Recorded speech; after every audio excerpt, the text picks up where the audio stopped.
start.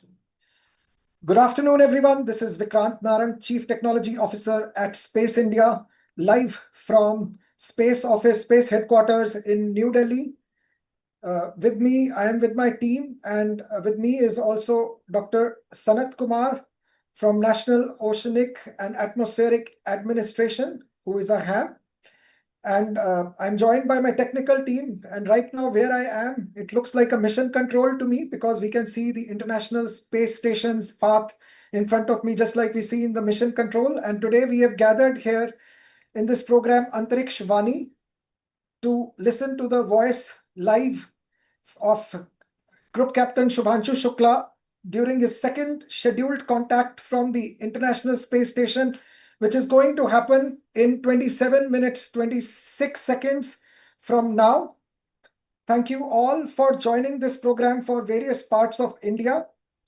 So in today's program, what we are going to do is we will be bringing you the live downlink voice of Group Captain Shubhanshu Shukla as he speaks to Indian students live from the International Space Station. He will be using a ham radio. We will be hearing this voice with the help of Dr. Sanath Kumar, who I briefly introduced as a ham and a scientist and a space enthusiast. So let me introduce Sanath Kumar, who is helping us today with this listening to the audio. Sanath has switched on his video here. Sanath is sitting right now in Pittsburgh, United States, in northern eastern part of the United States right now. He's a ham radio. I will be telling you what a ham radio is in a little bit more detail, but suffice to say that it is a wonderful tool. It's a radio. You must be knowing about a walkie-talkie or a radio which you use.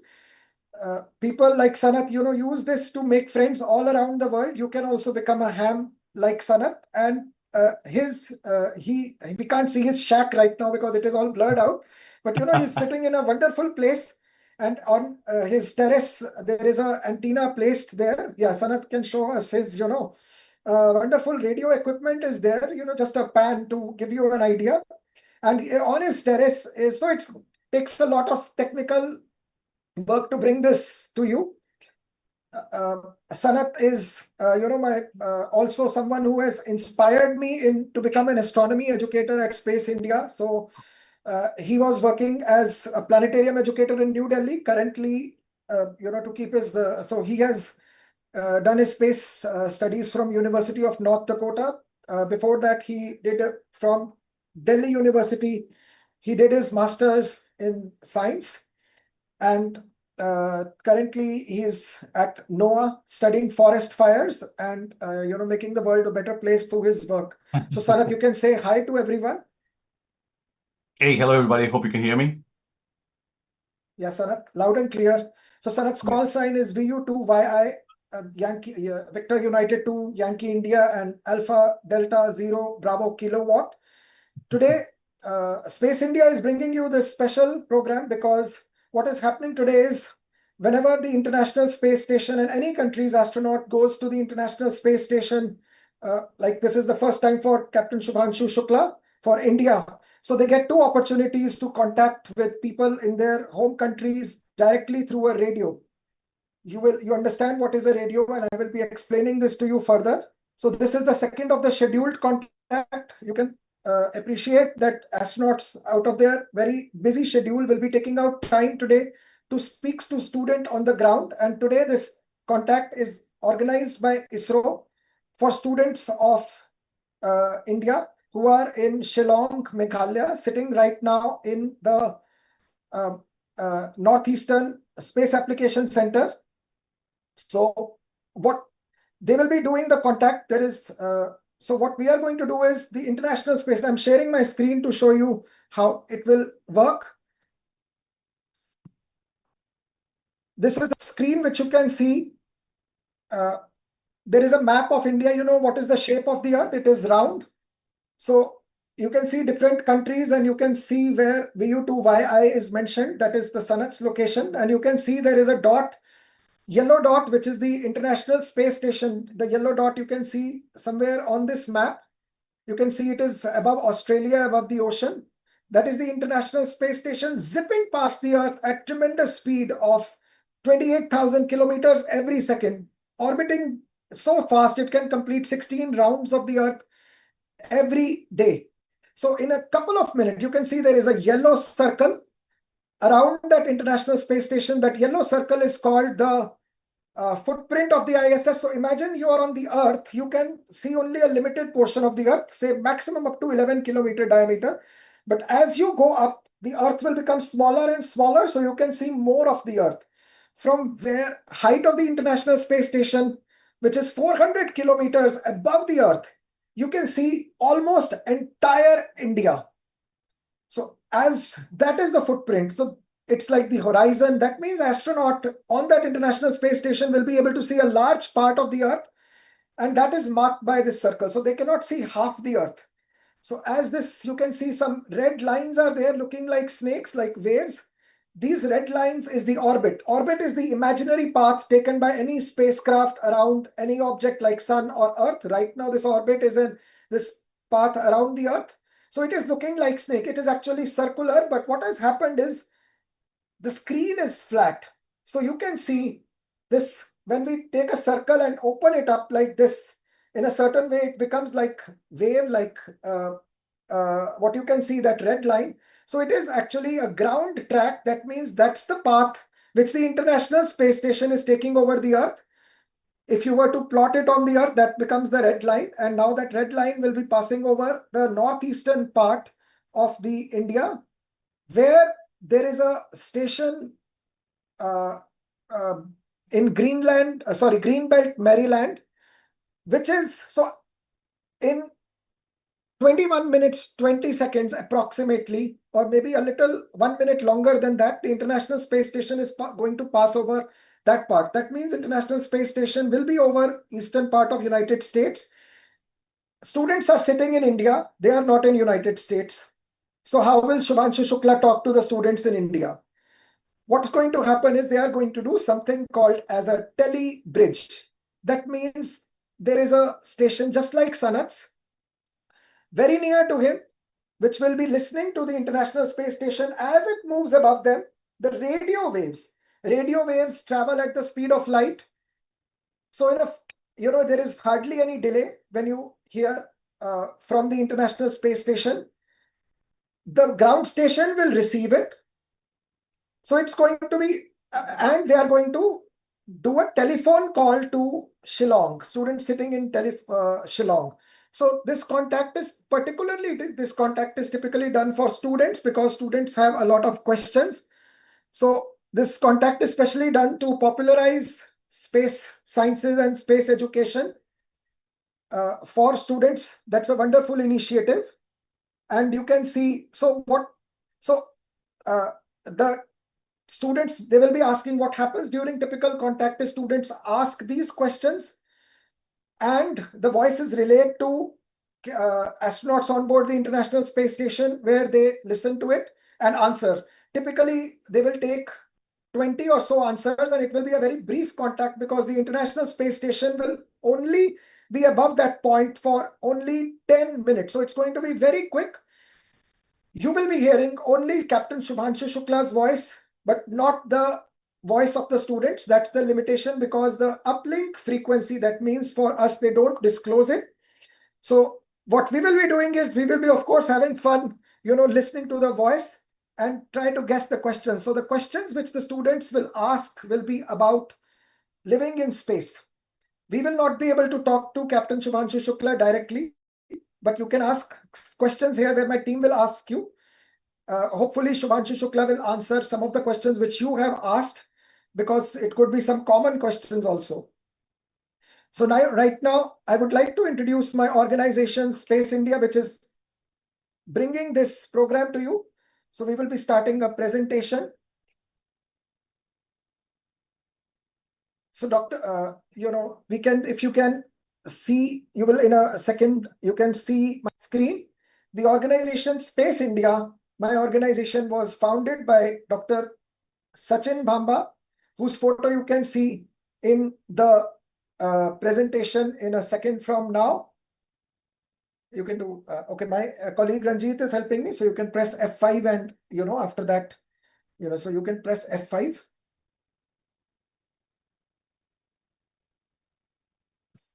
Yeah. So you can see Dr. Sachin Bamba on the left, the founder of Space Organization. He's my mentor. He's an eclipse chaser, and he's his vision is to bring science to everyone, empowering life through science. That is the motto of my organization. When many of the students are joining and today, so, you were always wanting, so, that astronomy is the most amazing subject, but it was never found in the schools. So today we are grateful to all the schools, who have started our program. We are touching almost 1 lakh students every year through our school programs and even astrotourism programs. So we have started Universe in the School, we have started space clubs and many, many programs. So to his right, we can see Ms. Shalini Bamba, who is the co-founder of Space. So thank you all. So as I explained you, the mission of Space. So it's fun teaching astronomy here at Space. So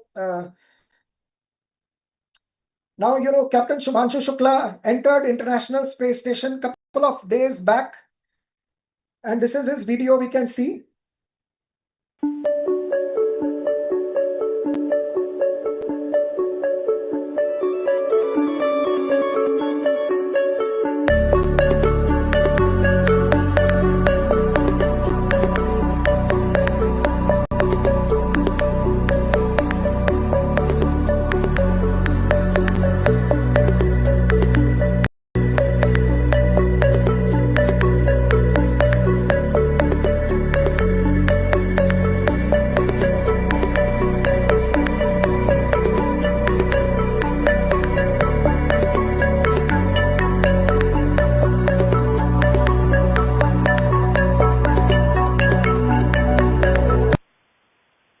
So that was wonderful video. You saw him enter, hugs were exchanged.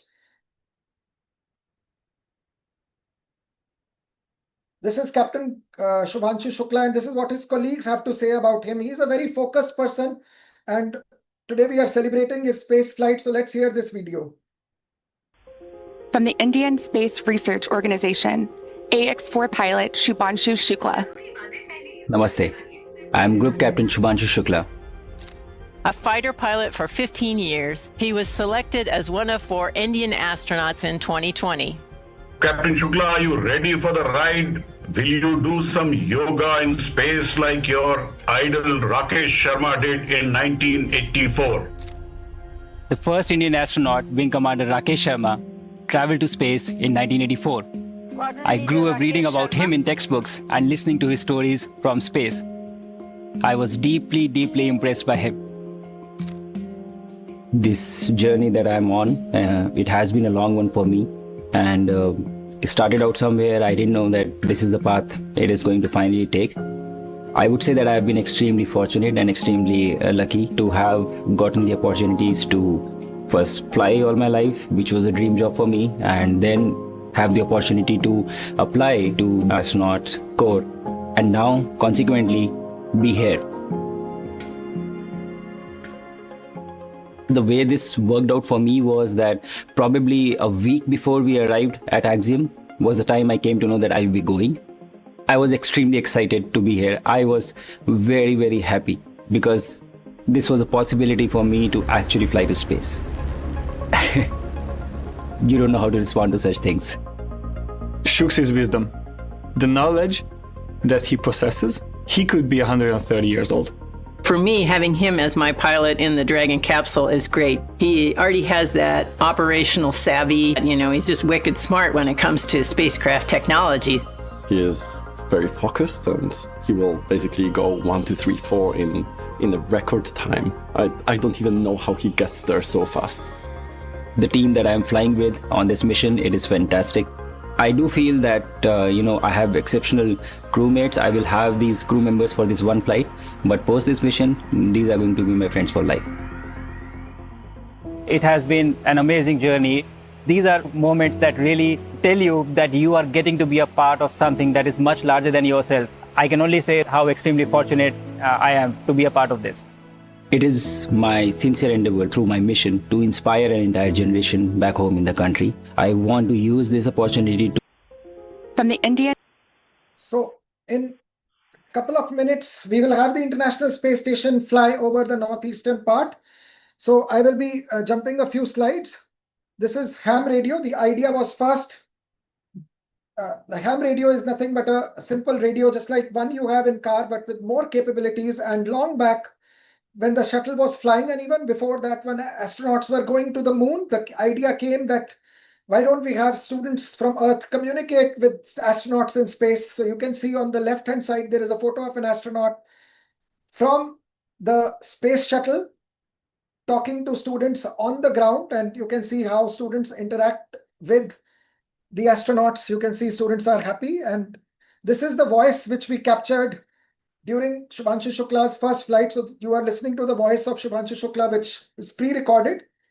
Last time we heard his past. So he's talking about AMRAS. Global collaboration for making such missions happen. So definitely global collaboration are very challenging and exciting experiment.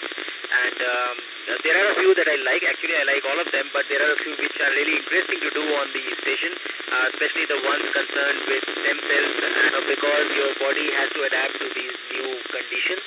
And I think the most exciting part of being in space was definitely looking back at Earth from this vantage point. It is big, it is very beautiful, and it just reminded me of how fortunate we are to be on this planet, working with people from many different countries and nationalities. I think the entire experience is very, very exciting. You are here for a short time and you want to do more and more. Yes, I have. I was able to bring 3 different type of foods, which was developed by ISRO in collaboration with DRDO, and that was the amras, the gajar ka halwa, and the moong dal ka halwa. And I must tell you that everybody here loved it, and we sat together and shared the food, and they appreciated of how good these were. And it was a good moment. We brought together foods from different countries and got to share it together with all the crew on the station. Over. So I would recommend everyone to use audio headphones if you have, and keep your volume up. You might hear some static. That is the noise you were hearing. So in 10 minutes, we will have Captain Shubhanshu Shukla passing over, and in 3 minutes from now, I will give it to Sanath. This is the way ham is used. This is the way astronauts talk to people. Okay, great. I thought I was missing a letter there. So Whiskey Zero, Papa Delta, we've got you loud and clear. It's great to talk to you again aboard the International Space Station. This is Colonel Doug Wheelock, and 73 to you. All right, 73.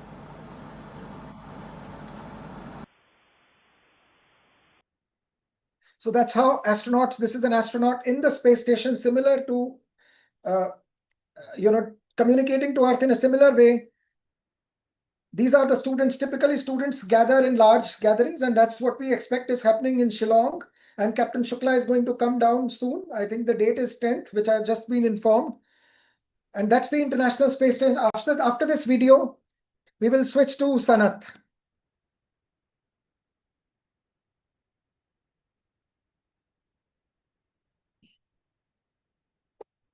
So that's the artistic impression of how the International Space Station is flying over the Earth. These are different modules.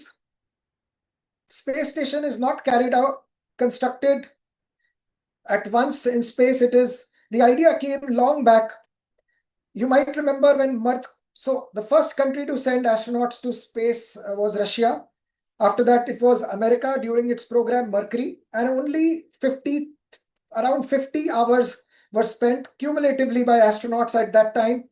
And they wanted astronauts should spend more and more time. So eventually they conceived an idea that, we would like human presence to be in space. So what next after such a flight? And they thought probably space stations could be built. And they were thinking how we could join.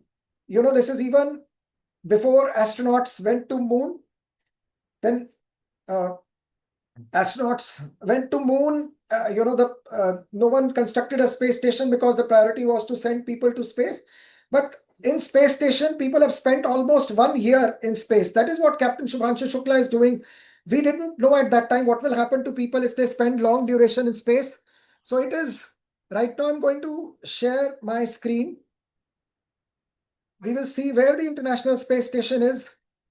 Right now, if you can see my screen, and then you can see it is coming over North America. So only a couple of minutes to go. And I would like to give it to Sanath. Okay, Sanath, we can, we have given it to you a little earlier. If we have time, I'll play. If you think we have, are you ready there? I am ready. Let me share the screen and make sure that the sound is all there.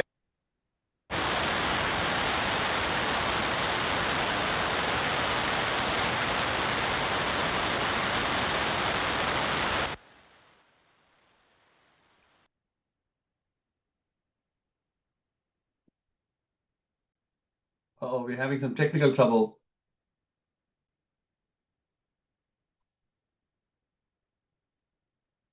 You can't hear any sound, right?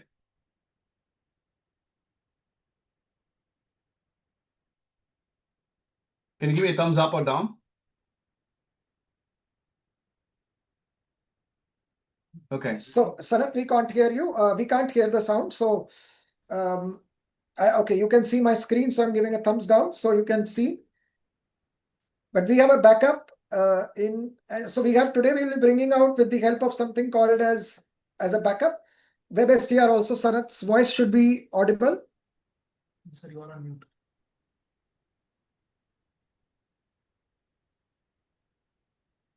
Can you hear me? Okay. Yeah, Sanath, so what you need to do is, like, if you can share your computer audio. Even I can't hear it, Vikrant. Just stand by. Okay. Something is on my end.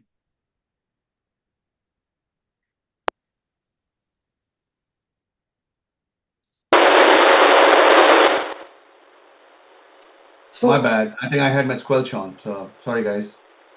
It's okay, Sanath. Thank you for waking up so early morning and supporting the team. Can you hear it? Yes.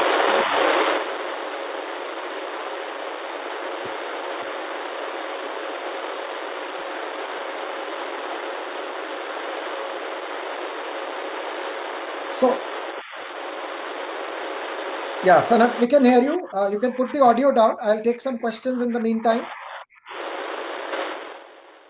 So, okay. Ravi, if you want to pass on any question to me, you can do so, or I'm looking at the chat right now. So anyone can ask questions in the chat. We'll try our best to answer in the time. We'll answer whatever questions we can. And my team is also there who can type back in the chat. But remember, we cannot ask questions to Group Captain Shubhanshu Shukla.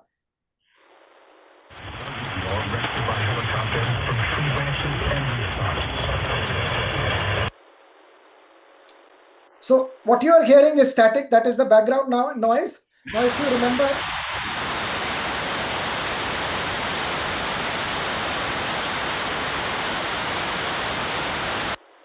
yeah, Sanath, you can mute your audio for now, if possible. Mute computer audio, is it possible? So to do that,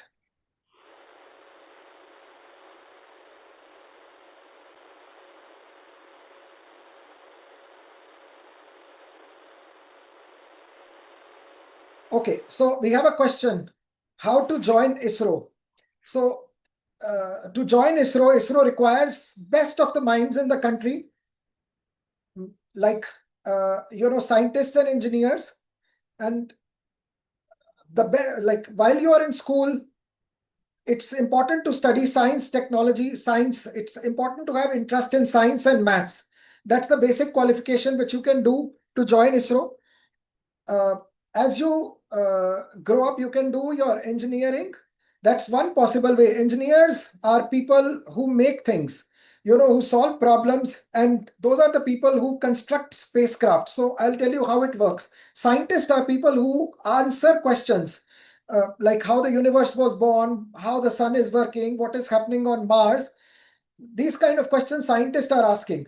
But so how do we get an answer to a question like, how do rocks form on Mars?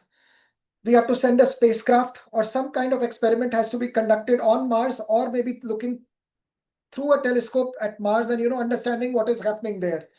So those kind of challenges are solved. So if a scientist says, okay, I want something to be constructed on Mars, the engineers are the people who are going to construct a spacecraft, make sure it lands properly, it can conduct the experiments. So to do all this, there is a degree called as engineering. People do mechanical engineering, electronics engineering, computer science engineering. So that's the best way. ISRO also has it. So it's right now 2 minutes 39 seconds. So we will be waiting for what is called as the acquisition of signal. That means in 2 minutes or about 3 minutes, we will be hearing the signal. So ISRO has its own Indian Institute of Space Sciences,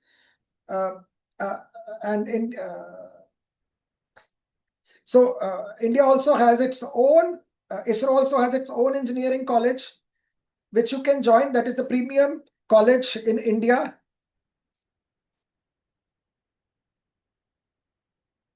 So that can help, because that's where ISRO scientists only teach you. So it's over to Sanath. Thank you for your questions. Over to Sanath. 1 minute 52 seconds. Sanath, we can have your audio back.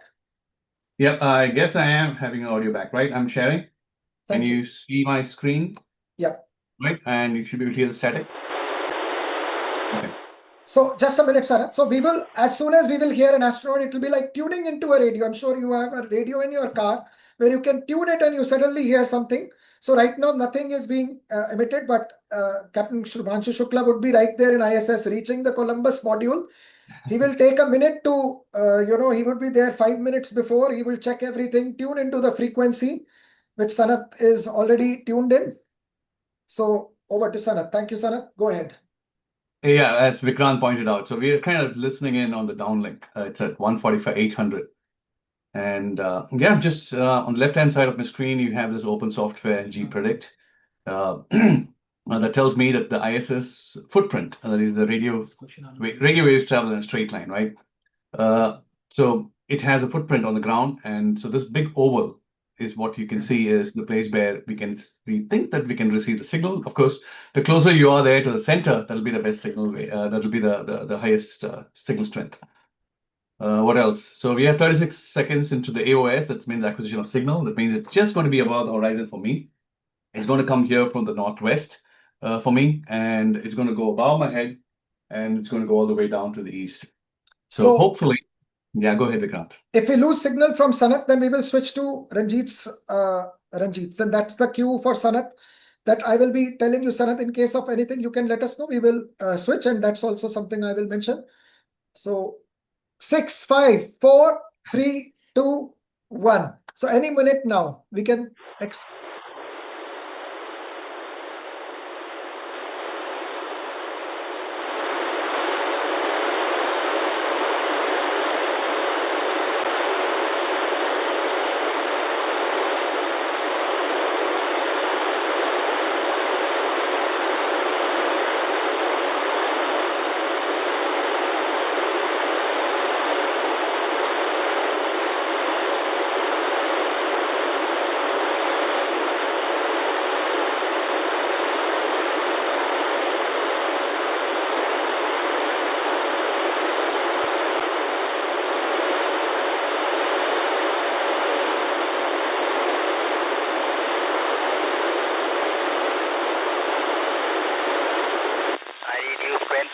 Over.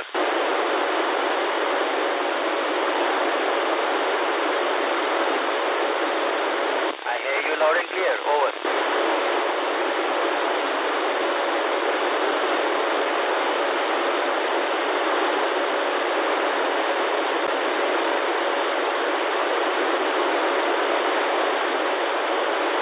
Oh, it was.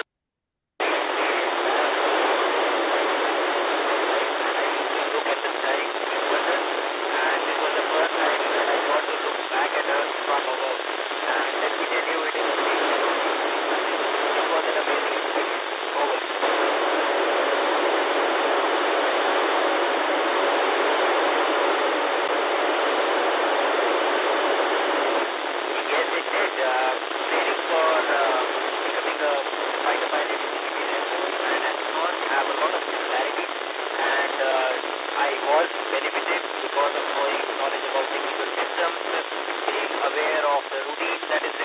for all these kind of missions.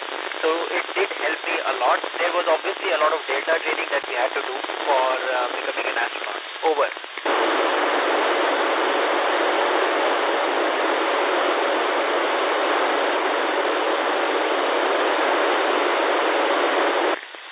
The conditions in ISS are unique because of microgravity first, and that affects a lot of biological processes. And the second is the enhanced radiation. As you are aware, our atmosphere and the magnetic field of Earth protects us from a lot of radiation, but in space the radiation is higher. And so these are two out of many other aspects which affect the mission experience on the ISS. Over.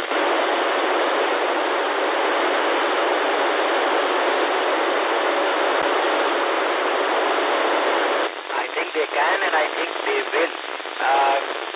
Just keep working hard, and I am going to be back there with you guys. I will guide you, don't worry. And I am very sure that a lot of kids from small towns, big towns, all kind of towns in India are going to become astronauts in the future. Over.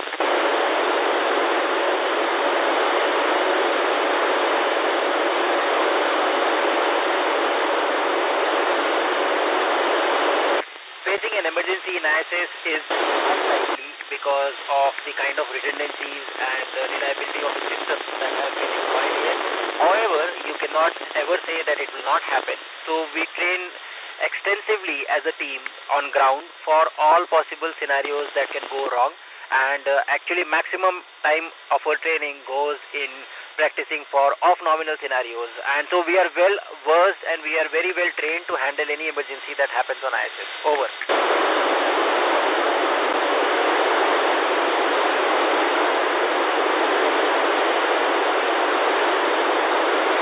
Great question. There we see 16 sunrises and sunsets, and our daily activity is not guided by the sunlight. It is guided by the the time, and we follow GMT time, and so our circadian rhythm is set based on time in the ISS. Over.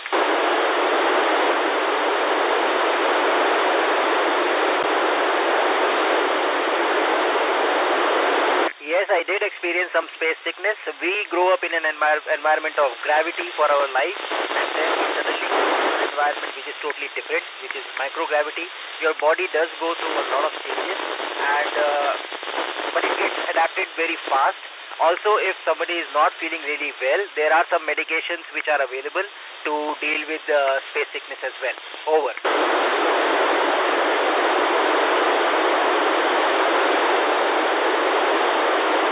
I think our training prepares us very well. I've been training for this mission for past 1 year, but in a sense I have been training for this mission for a long time, because I was training in the Air Force as well, and thereafter I was training with India as well for Gaganyatri program. And so I think this extensive training prepares you mentally and obviously emotionally. You need to have a very good support system in terms of family and friends who allow you to be emotionally stable for any such challenging mission. Over.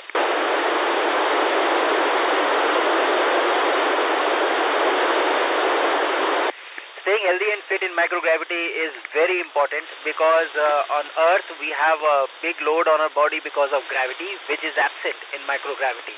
So you have muscle loss and bone loss as well. So the astronauts have, believe it or not, treadmill on the ISS. We have a cycle on the ISS, and we also have a strength training machine called ARID on the ISS. And every day the astronauts have to exercise to maintain their health and fitness. Over.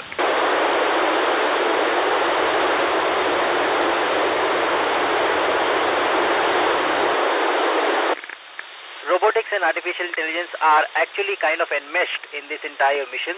The space station itself employs a lot of robotics, both internally as well as externally. There are a lot of robotic arms. Assembling of the space station, putting up of new equipment, doing a lot of other activities happens with these robotic arms. Even inside we have some robots.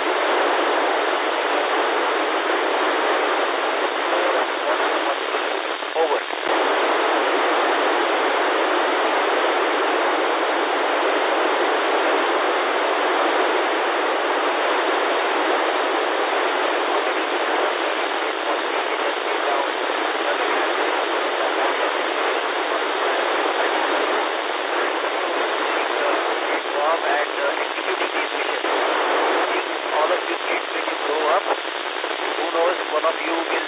first one to set their foot on the moon. Over.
Sanath, we are switching to Ranjit's audio.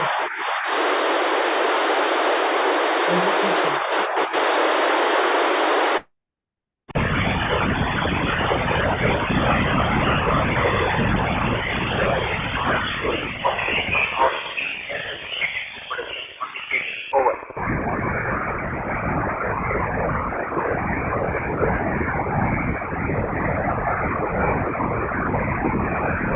There are moments when you doubt yourself, there are moments when things get difficult, there are moments when, they become challenging. And but the last thing about this is that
Okay, thank you. The pass is over. As you can see, so we could hear some bit after we lost the signal in Pittsburgh. We could hear a little bit, not very clear. We tried till the end. All we can say is Captain Shubhanshu Shukla made the best use of all 10 minutes because we were hearing something was coming. So he was talking about microgravity, how it affects the body. I hope some of you got it. He was talking how extensively astronauts train. He was talking about space sickness. So about space sickness, I wanted to add, astronauts don't have a doctor on board, but they are all trained to be doctors.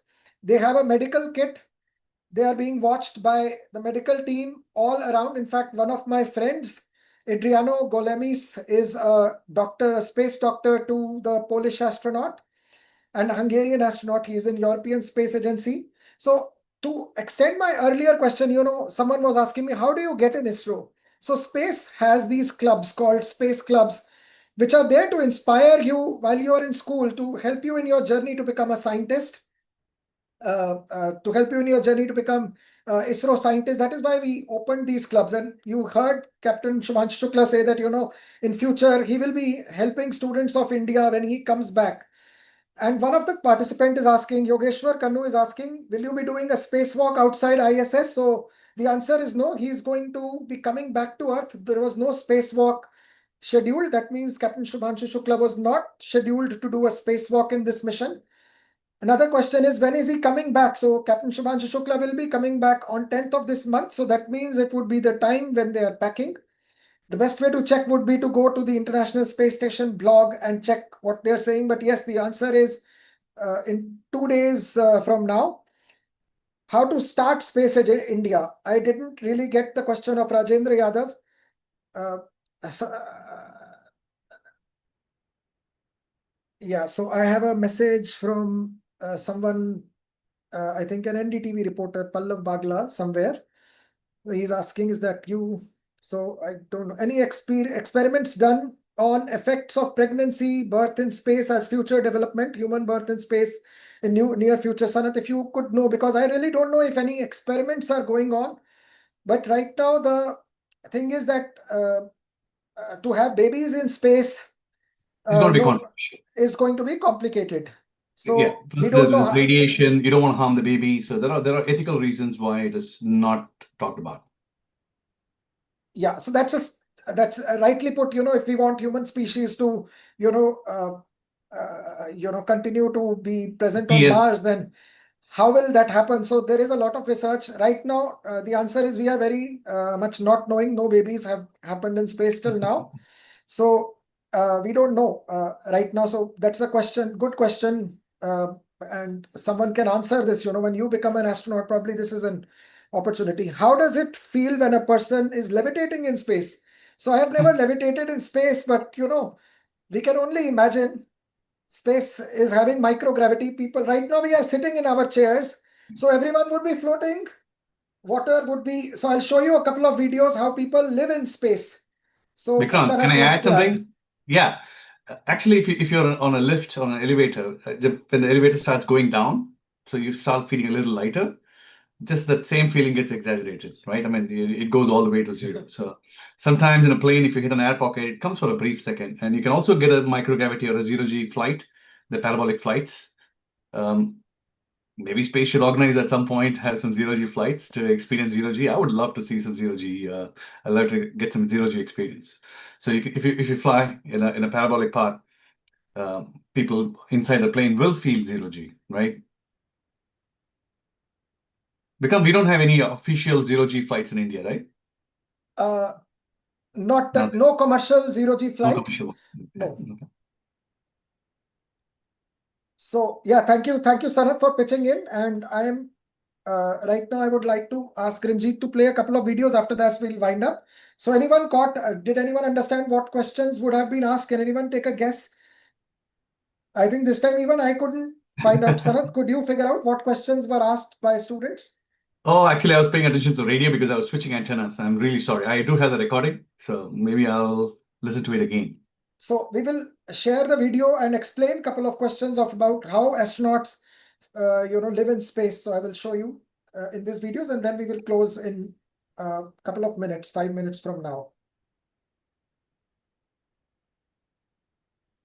So I would like to say thank you to all for joining. Before we leave, we will see a couple of videos of how astronauts live in space.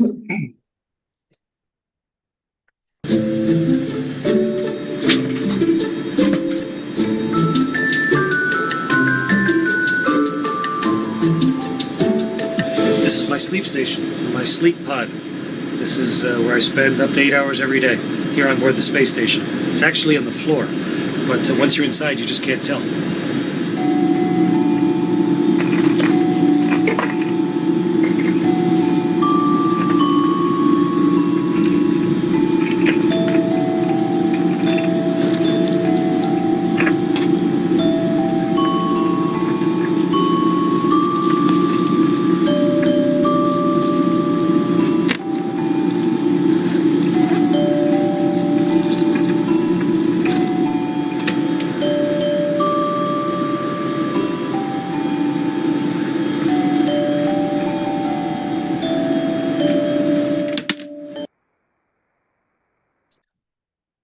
So now we can see video of astronaut Jessica Meyer eating food in space. How do astronauts eat food in space? She's going to explain. Most meals are prepared from dehydrated ingredients and hot water. This is also to prevent fungus from taking hold amid moist stored foodstuffs. Some food items, beefsteak for instance, come pre-sterilized with ionizing radiation, which helps prevent spoilage. Condiments like ketchup, mustard or hot chili are all available to spice things up, as are salt and pepper, albeit in liquid form so the granules don't drift away and cause havoc with station operation. Now, another short video before we close. This is how astronauts stay fit in space. In good shape, so when all that scientific work is done, it's time to work out. Each crew member is required, as part of their duties, to work out for at least 2 and sometimes more hours every day. Partly this is because gravity on Earth naturally keeps human beings' bones and muscles in good condition, as they are constantly working to keep us upright. But in space, muscles atrophy and bones grow brittle unless constantly worked. Astronauts also work out to combat the dreaded space snuffles, an unlovely condition where bodily fluids, no longer lugged downward by gravity, accumulate in the head. In order to stay trim and clear-minded, astronauts make use of 3 main pieces of gym equipment specially designed and calibrated for life on board. There's an exercise bike, which doesn't have a seat because you don't need one in zero gravity. There's also a treadmill, onto which crew are secured with bungee straps. It has a clever vibration isolation system built in, so astronauts' heavy footfall can't disturb the delicate science going on elsewhere on the ISS.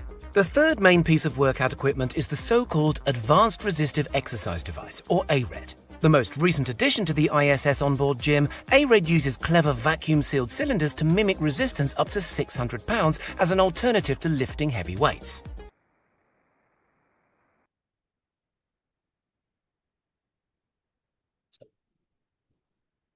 Thank you. I would like to say thank you to all of you. So you can be the Gaganyatri in future. As Shubhanshu Shukla has shown us that no dream is big enough if you commit yourself to it. And he has shown through his space flight that this is a small step for a man, but a giant leap for the human space flight in India. So we hope to see with these words, sky is not the limit. We hope many of these students of today will aspire to be an astronaut and take India into a new age. With that, I would like to say a big thanks to all of you for joining, and VU to YI Sanath for being there and inspiring us and helping us listen to this once in a lifetime, historic moment from space. So thank you, Sanath.